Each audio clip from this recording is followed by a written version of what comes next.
The conversation of who is the hardest gym leader in Pokemon is a very subjective topic, since realistically, it all depends on your ability as a trainer and the team that you have at that point in the game. However, despite the games trying to have their gyms as balanced as possible, there tends to be a couple of gym leaders that are generally considered the hardest gyms to beat, and after playing a considerably fair amount of Pokemon games, there's still one gym leader that I fear to face every single time I start a Pokemon journey. And I know it might sound biased coming from a Gen 5 fan, but oh my goodness, there's a horrible monster that resides in the 4th gym in Unova that is a test of patience that is also fucking fabulous. Elesa.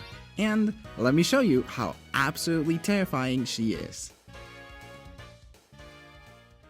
At a quick glance, her team doesn't seem all that scary. It's 2 Emolgas and a Zebstrika. Alright, the Zebstrika could be a problem, but the Emolgas are going to be a walk in the park. Well, more like a walk in the park, but you're getting dragged eating dirt the whole time. Because here's the thing. The typing of the Emolgas, their moves, their typing, and add to that the scary Zebstrika, and suddenly, things are starting to pile up. Take a look at your starters, for example. By this point, they had all evolved into their 2nd stage. Great! Except not great, because not one of them is going to be allowed to breathe in this gym. Keep them up. So naturally, Duat won't do well, because its water type is weak to electric. So not only will it won't do much damage, it's going to be pretty much a punching bag for all of them.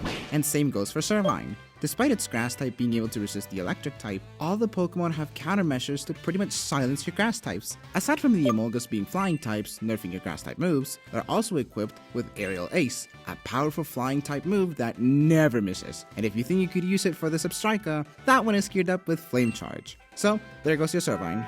But what about your Pignite?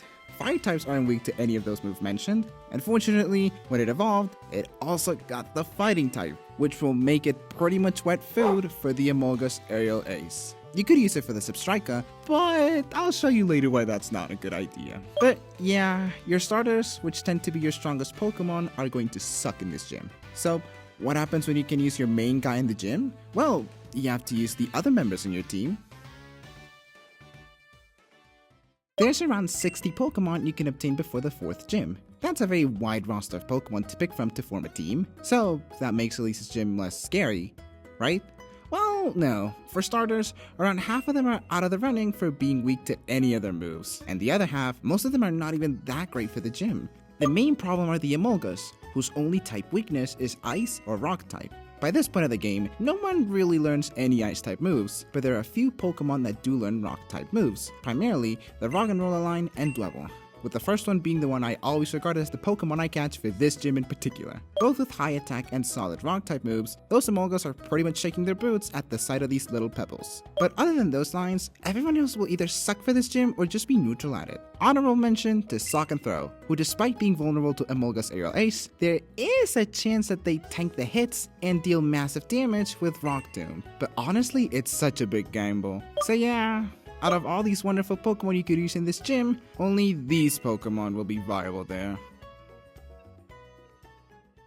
And yet somehow it can get worse, because that is not even the most annoying part of the gym. It's the moveset of the Pokemon. Let's start with Zebstrika, which is, in my opinion, the least scary Pokemon there. First, it knows Flame Charge, a solid coverage fire type move that will increase the user's speed when used, which is going to guarantee this Pokemon from going first almost all the time, which frankly is quite scary, especially because of the gym's signature move, Volt Switch. Volt Switch is a powerful 70 base power electric type move that forces the user to switch Pokemon once it's used, which makes the gym not only harder, but fucking annoying. Zebstrika wise, with the Flame Charge charging up and the Pokemon already having amazing speed, it's going to guarantee this Pokemon going first almost all the time.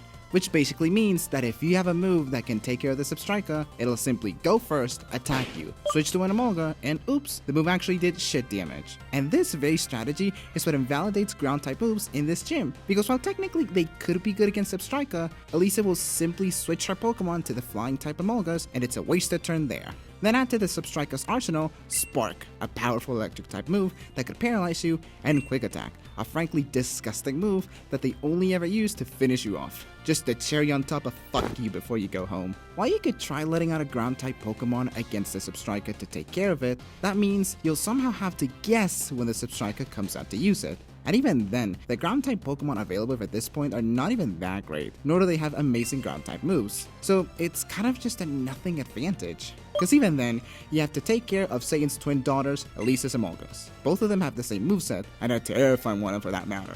Volt Switch, Aerial Ace, Quick Attack, and Pursuit. Pursuit is an awful move for you, because if you try to switch out your Pokemon to try to predict a Volt Switch to prepare yourself for the Zebstrika, Pursuit will go first and do stupid amount of damage, which basically means that the safest option is to stay in the battle unless your Pokemon is able to tank a big hit. Oh, and by the way, the Emolgas have static, which means that there's a 30% chance you get paralyzed if you come in contact with them. That's a lot of things to look out for a single gym leader, especially considering the previous one was a cakewalk.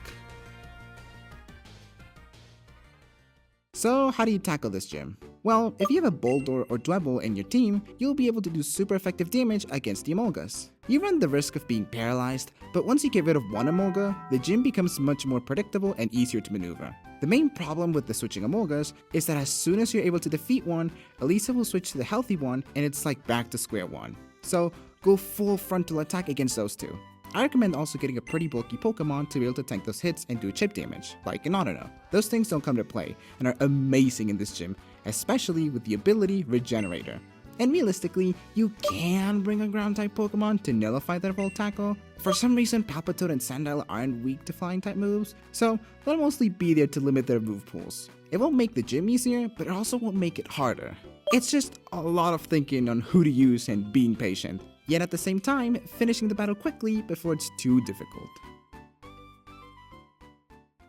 So let's put it all together. Her very speedy Pokemon will try to be the first one to go each turn. They will Volt Switch to do obscene amount of damage and switch to another Pokemon that can take care of yours. They got coverage moves that invalidates any Pokemon that could have been useful, your starters are useless, and it requires a lot of brain power to go through this gym easily. I think the best way to describe this gym is, unless you have a very bulky Pokemon, the longer the battle is against Elesa, the more difficult it'll be, which is fitting for an electric type gym leader. But as tough as it is, I appreciate being a proper challenge. Usually for gyms, you just bring a super effective Pokemon or move against the gym's type and all done. Yet in this one, it's more than that. It's actually a test to see if you're a skilled trainer. It's a shame her gym got significantly nerfed in the sequel, but every time I start a journey in Pokemon Black and White, I always look forward to battling Elesa.